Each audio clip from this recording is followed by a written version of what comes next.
रहस्य खोज चैनल में आपका स्वागत है।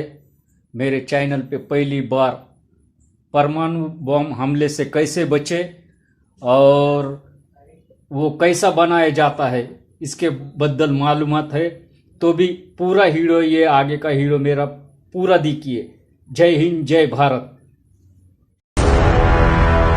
प्राचीन समय में युद्ध केवल अस्त्र और शस्त्र से ही होता था, परंतु अब जमाना है परमाणु बम का, जिससे घर में बैठे बैठे ही एक ही बार में पूरे शहर को तबाह की जा सकती है। साल 1945 में अमेरिका ने जापान की चेहरे पर जो जख्म दिया था, वो जख्म आज भी जापान की चेहरे पर साफ साफ झलक रहा है। उसी दिन पूरे दुनिया को परमाणु बम की ताकत का अंदाजा लग गया और इसी वजह से आज किसी भी देश को वर्ल्ड वार शुरू करने से पहले 100 बार सोचना पड़ता है। 6 अगस्त 1945 ये वो दिन था जिस दिन किसी देश ने किसी देश के खिलाफ परमाणु हमला किया था, जिसमें लगभग 60,000 लोग जलकर राख हो गया। और उसी दिन पूरे दुनिया ने परमाणु बम की ताकत को देखा।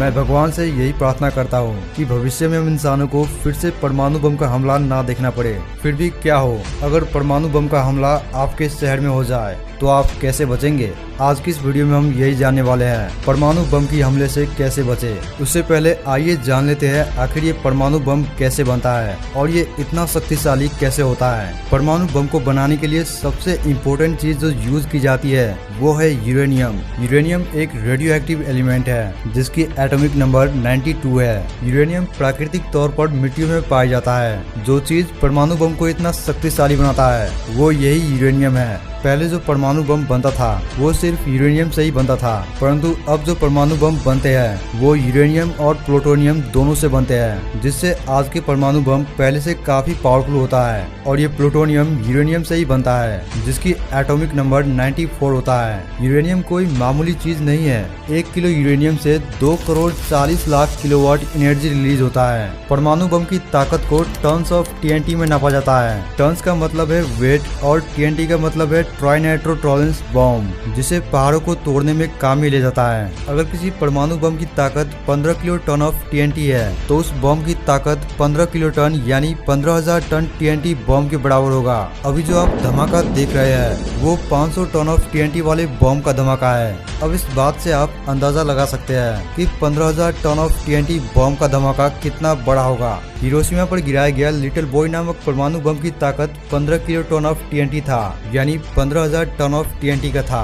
अगर इसकी कंपेयर हम आज के कहे जाने वाले दुनिया के सबसे ताकतवर बम टेसार बम के साथ की जाए तो इसके आगे ये सिर्फ एक नमूना ही था, क्योंकि टेसार बम की power 50 mega ton of TNT है, जो हिरोशिमा पर गिराए गए बम से 3,333 गुना ज्यादा पावरफुल है। अब आइए जानते हैं परमाणु बम की हमले से कैसे बचे। सबसे पहले अगर आपको कहीं से पता चलता है कि आपके शहर में परमाणु हमला होने वाला है, तो आप अपनी जान बचाने के लिए अपने रिश्तेदार या फिर किसी दोस्त के पास कुछ दिनों के लिए चले जाएं। और अगर आप कहीं नहीं जाना चाहते हैं तो आपको परमाणु बम की हमले से बचने के लिए किसी बंकर की जरूरत होगी। भारत में सिर्फ एक ही बंकर है जिसमें युद्ध के दौरान बड़े वीआईपी नेता को ही शरण दी जाएगी। हम जैसे आम इंसानों के लिए नहीं बनाई गई है। ऐसे में आपको परमाणु बम की हमले से बचने के लिए किसी मेट्रो ट्रेन में शरण लेना होगा, क्योंकि ये आपको परमाणु बम की हमले से बचने के लिए काफी मजबूत जगह होगा जिन पर परमाणु बम का असर बेअसर साबित होगा। जब कोई परमाणु बम फटेगा तो इसकी तेज रोशनी और फटने की साउंड आपके आंख और कान के लिए बेहद ही खतरनाक होगा। उस वक्त आप अपनी आंख और कान बंद कर लीजिएगा, वरना आप आंखों से अंधा और कानों से बहरा हो सकते हैं। परमाणु बम फटने के बाद अगर आप 10 किलोमीटर के अंदर अपने घर से बाहर हैं तो आपको परमाणु बम से निकलने वाले थर्मल रेडिएशन जलाकर राख कर देगा। इस पोजीशन में अगर आप किसी बंकर या फिर किसी बिल्डिंग में हैं तो आप थर्मल रेडिएशन से कुछ हद तक सेफ है। उसके बाद परमाणु बम से निकलने वाले दूसरी स्टेज शॉक वेव होगा, जिसकी चपेट में अगर आप आ गए तो आप अपनी पापों को याद कर लीजिए और हमेशा के लिए आंखें बंद कर लीजिए, क्योंकि शॉक वेव से बचना असंभव है। शॉक वेव 7 किलोमीटर के अंदर आने वाली किसी भी चीज को 3 सेकंड में ही सब कुछ तोड़ फोड़ कर रख देगा। यूं ही समझ लीजिए शॉक वेव 7 किलोमीटर के अंदर जीवन का नामो निशान तक मिटा देगा और इसकी वजह से भूकंप भी आ सकता है। उसके बाद बाद परमाणु बम का तीसरा स्टेज होगा आग का गोला। परमाणु बम फटने के बाद जो आग का गोला बनेगा वो करीब 1 किलोमीटर जितना बड़ा होगा, जहाँ पर पहले से ही सब कुछ खत्म हो चुका होगा। इतना सब कुछ होने के बाद भी अगर आप बच जाते हैं तो अब आपको बचना है सिर्फ आसमान से बरसने वाले फॉलआउट से, जो आपके अंदर इतना रेडिएशन ला देगा जिससे आपकी मौत भी हो सकती है। न्यूक्लियर ब्लास्ट में 3 तरह के रेडिएशन होते हैं। पहला अल्फा रेडिएशन, दूसरा बीटा रेडिएशन और तीसरा गामा रेडिएशन। अल्फा रे किसी सॉलिड चीज के आर पार नहीं जा सकती है, जैसे कि पेपर, और बीटा रे किसी सॉलिड चीज के आर पार जा सकती है, परंतु यह एल्युमिनियम को छेद नहीं कर पाती है।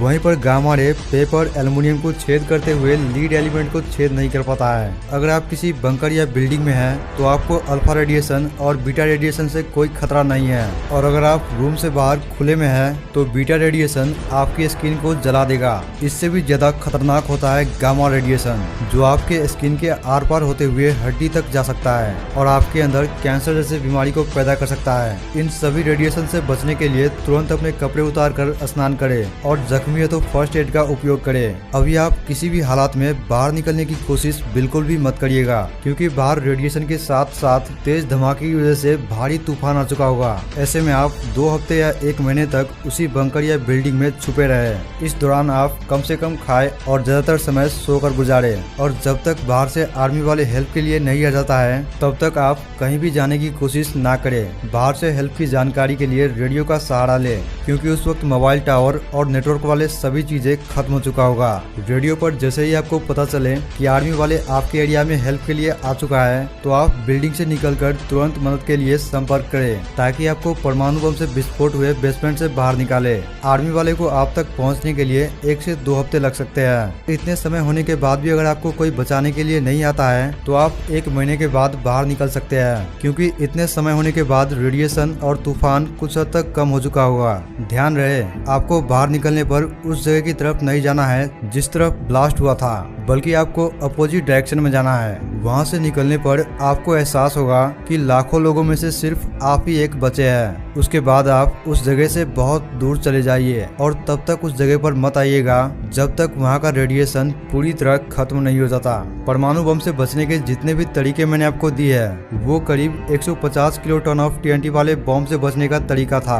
अगर इसकी कंपेयर हम टिसार बम के साथ करें तो अभी भी टिसार बम इस बम से 333 गुना ज्यादा पावरफुल है। टिसार बम से बचने के तरीके मैंने आपको इसलिए नहीं बताया क्योंकि टिसार बम रशिया द्वारा बनाया गया दुनिया का सबसे ताकतवर बम है, और इस तरह के बम ज्यादा यूज नहीं होता है। फिर भी अगर इसका यूज हुआ तो चारों तरफ विनाश ही विनाश होगा, क्योंकि इसकी विस्फोट से निकलने वाले थर्मल रेडिएशन 18,626 स्क्वायर किलोमीटर के अंदर सब कुछ जलाकर राख कर देगा। इंसान ने आज साइंस और टेक्नोलॉजी से खुद की मौत को बनाया है। मैं भगवान से यही प्रार्थना करता हूँ कि हमें से किसी को भी ये दिन ना देखना पड़े। अगर ये वीडियो आपको थोड़ा सा भी हेल्पफुल लगा हो तो इस वीडियो को लाइक और अपने दोस्तों के साथ शेयर कीजिए, और अगर चैनल पर नए हैं तो इसी तरह की इंफॉर्मेटिव वीडियोस देखने के लिए हमारे चैनल एडवेंचर हिंदी को सब्सक्राइब कीजिए और साथ में बेल आइकन को प्रेस करके नोटिफिकेशन ऑन कर ले, ताकि हमारे नई आने वाली वीडियोस की नोटिफिकेशन सबसे पहले आप तक पहुंच सके।